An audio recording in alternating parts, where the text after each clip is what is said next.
दिन थिला लोकों आमद प्रमोद विभिन्न ग्रामांचल लोकनृत्य लोकनाटक लोक कला सबू परिवेशित होता। यह द्वारा आम हिंदू धर्मर थिबा पौराणिक कथावस्तु को शिखा मिलूला।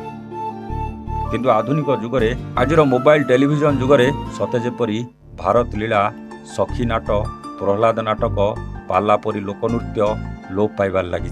किंतु भंजनगर निकटस्थ कंटाडोर ग्रामर श्री नीलकंठेश्वर नाट्य संसद आनुकूल्य कला और कलाकार विकास और सम्मान पाई लोकनृत्य सम्मान 2025 आयोजन करते। सूचना योग्य जे एकदा गंजाम जिलार पारंपरिक लोकनृत्य भारत लीला बेस लोकप्रियता हासिल करथिला।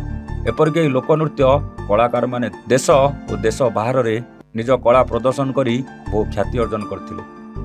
किंतु सुजोग और प्रोत्साहन अभाव यह लोकनृत्य लोप पाइबार लगी।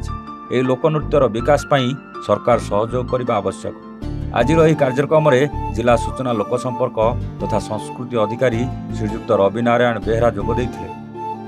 अन्य मानक मध्य कवि सम्राट मीडिया क्लब सभापति प्रदीप स्वाई, संगीतज्ञ के राजा राव, नृत्यगुरु रंकनिधि बेहरा, उपखंड सूचना लोक संपर्क अधिकारी गौरशंकर शतपथी, सांबादिक पुरुषोत्तम महापात्र और चिन्मय बेबता प्रमुख जोग देथिले।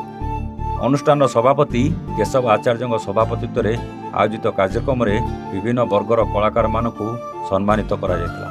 जी भंजनगर ठारे श्री नीलकंठेश्वर नाट्य संसदर वार्षिक उत्सव पालित होइतिला। अति सुंदर भाव में चलित वर्षर प्रथम वार्षिक उत्सव से पालन करचंती। जिलार समस्त कलाकार मानक एठी एकत्रित करिसंती।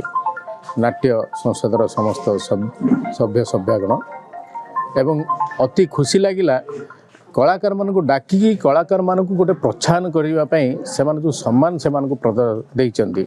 सबु कलाकार मानक प्रमाणपत्र सहित मानपत्र देइचंती, सम्मानित करचंती। वर्ष तमाम से जहाँ कार्यक्रम करंतु ना कहीं कलाकार टी जदि सम्मानित हो पारा निहाती भाव में यहाँ कलाकार माने उत्साहित हे।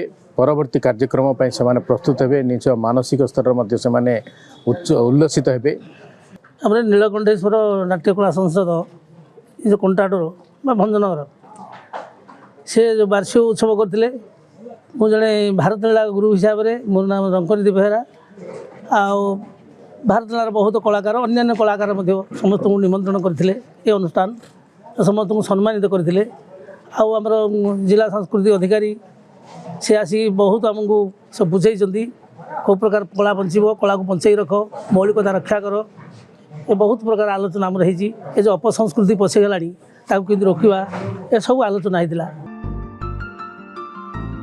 भंजनगर पुरुषोत्तम महापात्र रिपोर्ट, एवान ओडिशा।